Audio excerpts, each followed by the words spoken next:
You know what? I would say something else cool, but bottom line, big shout out and much love forever for, of course, Vincent Price and Michael Jackson. NERDSoul.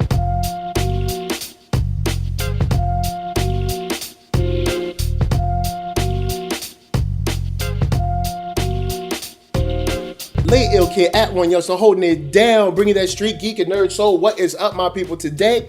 Oh yeah, we about to get into another wonderful episode of On Screen. This is the second one, so we got to keep it rolling. And Stranger Things is out. We can see it. We had a little teaser, but now we got our full look at what we're gonna get in Halloween. And bottom line is, we should have never brought Will back. And I know people are mad, but hear me out. Whenever you open a door or a gate or anything in something supernatural or horror, you don't get to control what else comes through that door. And you don't get to control what hitches a ride on the person that you bring back.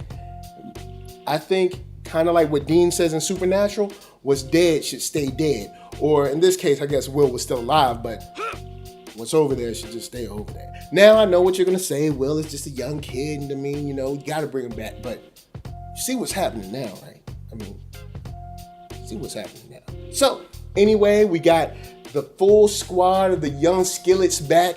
They're hanging out, they're chilling. They're doing the arcade thing. They're hanging out at school. They're wearing Ghostbusters uniforms. But you can see that gradually things are getting worse and worse, especially when it comes to Will and these visions that he's having. And it seems like something is coming to a head. So much so that not only are the visions getting weird, but what other people are experiencing is getting weird too. These group of friends are starting to feel that maybe Will isn't the same. And nobody really knows what's happening, but at least our trusty sheriff knows that it's coming from a certain particular point. We got some slime kind of goo going on. We get to see nice little like 80s parties. We get to see Dragon's Lair, and we get to see all the nice, wonderful, old references that we want. But inside that is a deep, dark horror that I think is coming back from the other side. And the other side, or the upside down, or whatever you want to call it, it's not nice and it's not happy. And with these drawings that Will is coming with, I think that we might end up with a dead kid at the end of this, not episode, but at the end of these episodes. This season could end up taking Will out. But even though Will is going out, or possibly could go out, it seems that Ella's relatively okay and maybe coming back on our side as we see her reaching through at the end of the trailer. So my question to you with this is, do you think Will is dead? Do you think Will is Will? Do you think that Will is kind of tied to something that he brought over? Because I think he is. So holla at me, I'ma holla at you down in them comments about Stranger Things 2. I'm psyched. I think Will's gone though. I think he's gone. I don't think Will's Will. So anyway, of course, look, I love Will as much as you do, but I mean, hey, Barb, she ain't nobody give her no love. So I mean, Will can go too, all right? Just how it is. Next up is Star Trek Discovery. And before we go any further, big shout out to Shaniqua Martin Green, because girl, this is your trailer. Straight up, we get how life comes from chaos and how this whole world of trouble seems to be sparked from a moment that she initiated. But the beauty of this is we get to see how she is going to hopefully grow from the beginning of this trailer to someone who's going to have to make some serious decisions for the ship, because we see the Klingon Empire is rising back up.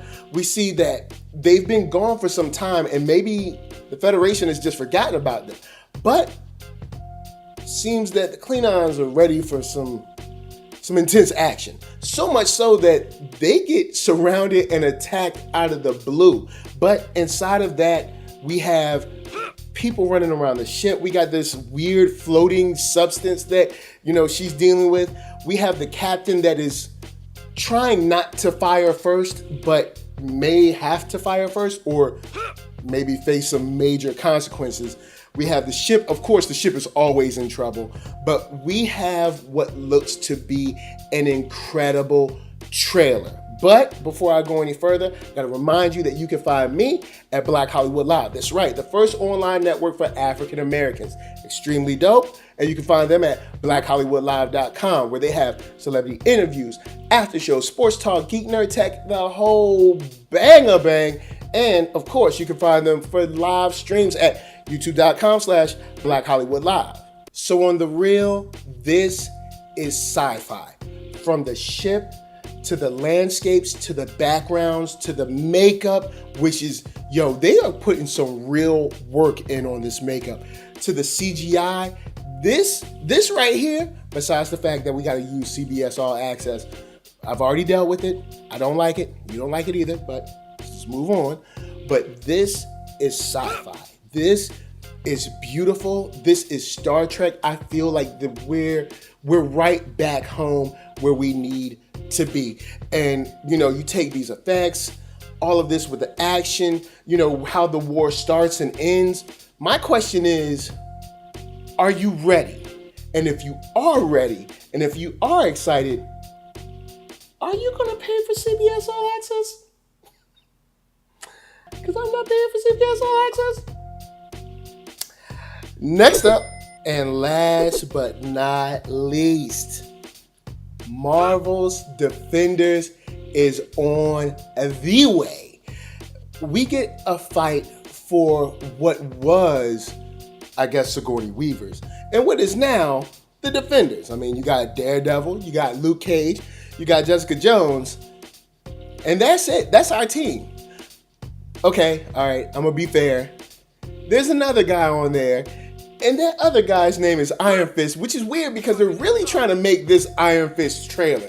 Like, every time we see him, he's like trying to talk sense into people. Look, dude, stop trying to make fetch happen. But let's move on. We have some unlikely allies in these four, but they have to come together and make this work. So much so that you see them having their individual issues with each other as they're fighting along to protect the city from Sigourney Weaver, most likely the Hand, and of course our returning Elektra, because they brought her back to life. And we even get to see that Elektra and Daredevil have their issues, Luke Cage, Jessica have their issues, and I'm pretty sure, Iron Fist will have an issue with something. I mean, I know I have an issue with them, but that's a whole other thing. So we have bonds that are severed, that are, broken over what's going on to control this city. And we even hear a lot of great monologuing from Sigourney Weaver's character about, this is just a city, many cities fall, or this is just like another thing. This is what we do kind of situation. And when you juxtapose that between Iron Fist speaking to the rest of the team saying we belong together, it kind of makes you wonder where everybody's going to end up at this series. Like, I mean, of course, it's Marvel. The good guys are going to win. But what shape will they be in when they win? Or will they all win? I mean, it's not really ever guaranteed. But, of course, with that said, I'm interested to know. This is my question to you guys, because we saw it in the trailer. Do you think Madame Gao is with or against Sigourney Weaver? And regardless of what IMDb says or any of that stuff, what do you really think? Because Madame Gao don't play. And it looked like Sigourney Weaver's character don't play. But I'm from Madame Gao, all right? She's the boss. So anyway, before I bounce, holla at me, holla at you, because I want to know, where do you think Madame Gao is going to end up? She's my favorite villain of the whole Netflix series. And she's just dope. When she's on screen, like, she's really a commanding presence, even though she's like this little old lady. So, of course, we got to keep it moving on. You got to get to Yo Tuesday. San Diego Comic-Con messed us up. So, Yo Wednesday. But anyway, you know what I have to do. ThatNERDSoul.com. That's right. You can check out all my videos right there, from the oldest, newest, latest, greatest, and all that. Then hit up shop.thatnerdsoul.com and pick yourself up a t-shirt, player. And don't forget one for the players. Then come back here, like, comment, subscribe, and share that Nerd Soul. That's right. There's no better way that I can show people that you like what you are watching. And shout outs go to LA, what up? VA, what up? RVA, you got my heart. And please be good to yourselves, be good to each other, and of course, don't burn down, take over, or demolish any cities. Peace.